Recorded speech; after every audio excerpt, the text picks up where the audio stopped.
बोलिए बांके बिहारी लाल की जय। आज के कथाक्रम में बांके बिहारी के अद्भुत करुणा कृपा का एक बड़ा ही सुंदर अद्भुत चरित्र है। मथुरा रेलवे स्टेशन पे एक व्यक्ति ब्रजधाम की यात्रा से वापस जा रहा था और अपने घर जाने के लिए अपनी ट्रेन के सीट पे बैठा। अभी बैठा ही था कि उसकी नजर सामने की सीट पे गई और ठीक सामने वाली सीट पे एक माताजी बैठ करके निरंतर अश्रुपात कर रही थी, निरंतर रोए जा रही थी।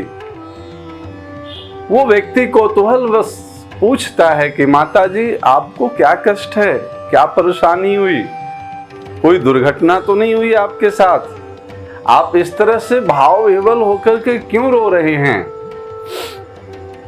बार बार पूछने के बाद उस माताजी ने अपने हाथ में पकड़ी एक लिफाफा उस व्यक्ति की ओर बढ़ा दी, बोली कुछ नहीं। उस व्यक्ति ने उस लिफाफे को खोला, उसमें देखा तो उसमें बांके बिहारी के प्रसाद के रूप में 4 पेड़े पड़े थे, इत्र के छोटी सी शीशी थी, बांके बिहारी का जो प्रसादी दुपट्टा मिलता है भक्तों को वो पड़ी थी और साथ में एक चिट्ठी पड़ी थी जिसमें मात्र 2 लाइन लिखे थे। उसमें लिखा था, माई अपने लाला से इस तरह से नाराज न होया करो। उस यात्री ने उस चिट्ठी को पढ़ा, उस प्रसाद के दर्शन किए, पर उसके समझ में कुछ आ नहीं रहा था कि माताजी इसमें रोने जैसी क्या बात है, क्या हो गई आपके साथ। ये तो हमें ऐसा लगता है कि आप बांके बिहारी का दर्शन करके आ रही हैं और उन्हीं का प्रसाद है आपके पास। तब माताजी ने उस चिट्ठी का रहस्य उद्घाटित किया। वो रोते हुए बताई कि बेटा मैं बांके बिहारी का दर्शन करने गई थी और जैसे ही मैं बांके बिहारी के मंदिर में प्रवेश करी, उनके गोलक में मैं 100 रुपए की 2 नोट डाले, 200 रुपये मैंने गोलक में न्यौछावर के रूप में डाली। थोड़ा आगे दर्शन करते करते पहुंची तो गोसाई जी के द्वारा बांके बिहारी के प्रसाद के रूप में 1 पेड़े दिए गए। मेरी इच्छा थी, मेरी लालसा थी कि मुझे प्रसाद में 2 पेड़े मिल जाए, एक मैं पालूंगी और एक घर के लिए लेते जाऊंगी। मैंने बार बार आग्रह किया गोसाई जी से कि गोसाई जी मुझे प्रसाद में 1 पेड़े और दे दें, पर गोसाई जी हमारे तरफ देख ही नहीं रहे थे।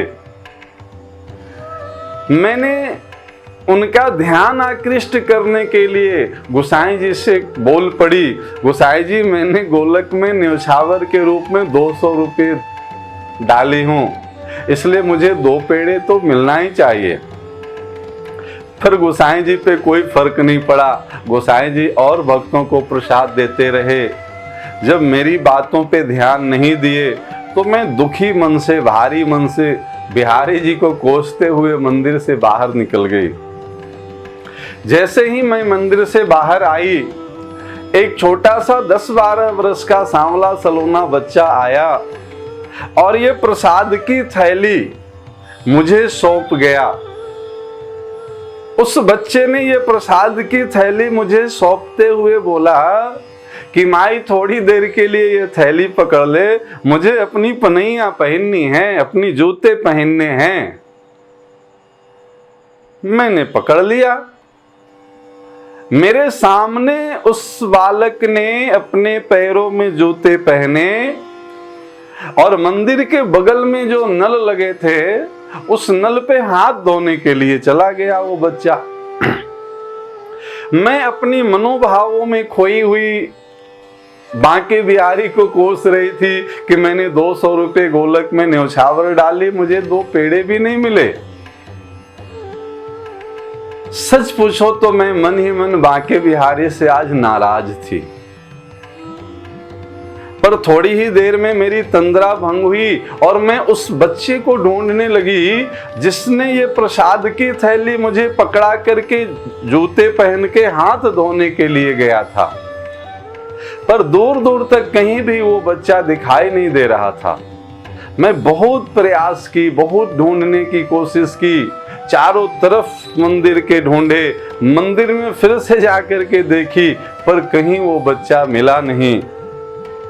जब काफी देर ढूंढने के बाद भी वो बच्चा नहीं मिला, तब मैंने ये थैली खोली जिसमें बिहारी जी के 4 पेड़े प्रसाद के रूप में, इत्र की शीशी, बिहारी जी का वो दुपट्टा और इसके साथ साथ ये पत्र मिले जिसमें लिखे थे, जो आप देख रहे हैं, जिसमें लिखा हुआ है कि माई अपने लाला से इस तरह से नाराज तो न हुआ करो।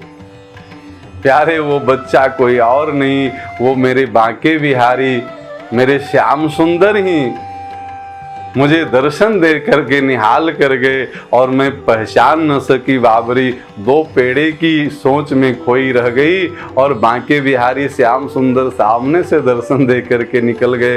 इतनी कहते कहते माई की आंखों से और जोर से अश्रुपात होने लगी, गंगा जमुना बहने लगी। ऐसे हैं हमारे बांके बिहारी। एक बार किसी भी भाव से आप बांके बिहारी की शरणागति स्वीकार कर लें, एक बार उन्हें पुकार तो लें, एक बार उनको याद तो कर लें, वो उसी रूप में प्रकट हो जाते हैं अपने भक्तों को दर्शन कर देने के लिए। बोलिए बांके बिहारी लाल की जय।